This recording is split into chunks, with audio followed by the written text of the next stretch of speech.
Hello again. One method of, if not actually denying the Holocaust, then at least hinting that the Jews themselves were involved in it, is becoming popular over the last few years. Former Mayor of London Ken Livingstone was thrown out of the Labour Party for this, claiming that the Zionists were conspiring with the Nazis. That was based on Lenny Brenner's book about the age of dictators. Another strand of this trend is to deny that Ukrainian, Polish and Lithuanian units were involved in the death camps and pretend that the ones helping the SS to run places like Sobibor and Treblinka, main killing centres of the Action Reinhardt, were actually Jews themselves. The capos, in other words. In the interest of historical accuracy, I thought it worth attempting to set the record straight, although I suspect that many of those that make this claim are not acting in good faith and that they know the truth and are trying to conceal it. The capos were prisoners in concentration camps and death camps who had some authority over their fellow prisoners, a little bit like foremen in a gang of builders, say. Some received extra rations for this, and they curried favour with the Germans.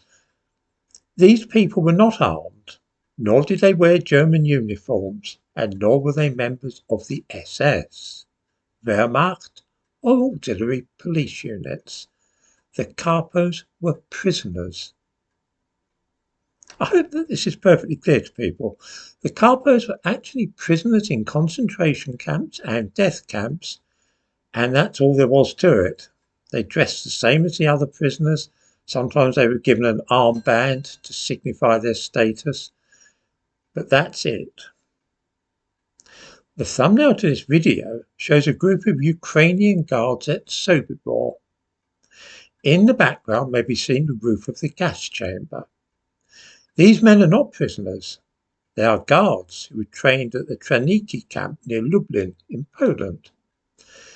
They were known informally as Trawniki men, and they received the same pay as the SS officers who administered the death camps at Sobibor and Treblinka.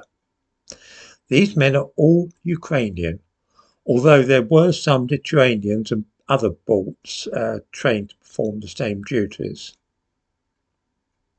In the description to this video, I give a link to a piece relating to the trial of Ivan Demyanchuk, who was a Ukrainian guard at Sobibor. A former prisoner at Sobibor said that the Ukrainian guards outnumbered the German SS by 10-1. Yes, they did. The situation at Sobibor was similar to that at the extermination camp at Treblinka. There were at any one time around 20 Germans, officers of the SS, working in Sobibor, but the great bulk of the garrison administering the camp were Ukrainians, of whom at any one time there were 120. True, there were a few Polish people, Lithuanians and the occasional Latvian serving as guards, but almost all of them were Ukrainian volunteers. This is exactly the same situation that existed at Treblinka. Today, with the war in the Ukraine and all the rest of it, Poland and Ukraine feel that it's a good time to bury the history of the Trawniki men, but I don't see that at all. Lord knows there are enough Holocaust deniers in the comments here, but I don't like it when I see denial becoming part of any official narrative, as is now the case in Ukraine, for example.